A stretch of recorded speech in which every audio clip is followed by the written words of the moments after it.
Right, so can you guess the 3 biggest drivers for muscle growth? If you can't, you're in luck, because today is going to be the day I'm going to be discussing it in this video. So the number 1 driver for muscle growth is going to be the most obvious one, and that's going to be going heavier. So more tension basically. All you need to do for this is basically, if you did 10 kg last week, go up to 12 and slowly keep increasing the weights, and this is going to be a great way to achieve muscle growth because your muscles get heavier weights, more stimulus, and are gonna grow. So the other 2 are gonna be less obvious. The second thing is gonna be eccentric loading. And you're gonna really focus on slowly lowering the weight and really staying in control over the movement. And here's why. What happens when a muscle gets eccentrically loaded? It creates more muscle damage. So basically you create like very little fiber tears in your muscles, and this tends to happen a lot more on eccentric movements instead of concentric movements. Eccentric being going down, concentric being going up. Concentric part is usually not what drives muscle fibers to tear. This mostly happens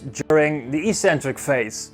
So loading the eccentric phase, focusing more on the eccentric phase, is going to achieve more muscle tears, the good kind, not the bad kinds that leave you out of the gym.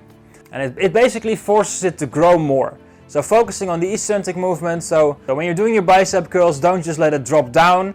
Really focus on controlling the weight with your biceps, of course, and slowly lowering it until you can really feel the tension on your biceps. This works for all muscles, by the way, not just your bicep. I'm just using it as an example here. And the third one is gonna be time under tension.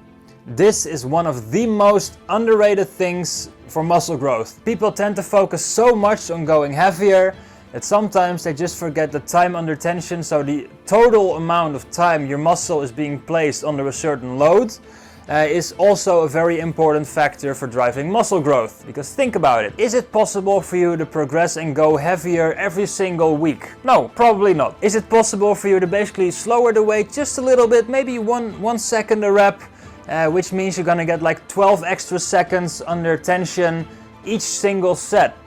Yeah, probably. That's a lot easier to do because it doesn't necessarily force you to go heavier. You can do this with the weights you're already using, and this way it slowly creates it basically puts your muscle under more stress for a longer period of time, which is gonna help it adapt and basically grow more. So how would I implement this? Well, basically focus on a tempo in your movements. So for example, lower something down for 3 seconds, hold it for a second, and then press up explosively just as fast as you can, because there's no need to slowly press up. It's about the eccentric motion. So lower it for about 3 seconds, hold it for a bit, and then press up. And this way you're gonna basically, if you do 12 reps and you basically do like 1, then 12 reps will take you about 24 seconds. If you do 3 seconds down, 1 second, and then press up for about a second, let's say, it takes you 5 seconds per rep, so 12 reps take you a full minute to complete.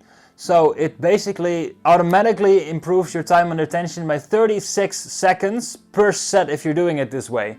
So you can do this on every single set or just your last set, but it does improve your time under tension, so it is going to drastically help you grow your muscles. So I hope this video clarifies some things for you. I hope this video is helpful for you. If you found it helpful, please leave me a follow and I'll be sure to help you out and make more videos so you can continue to grow some muscle.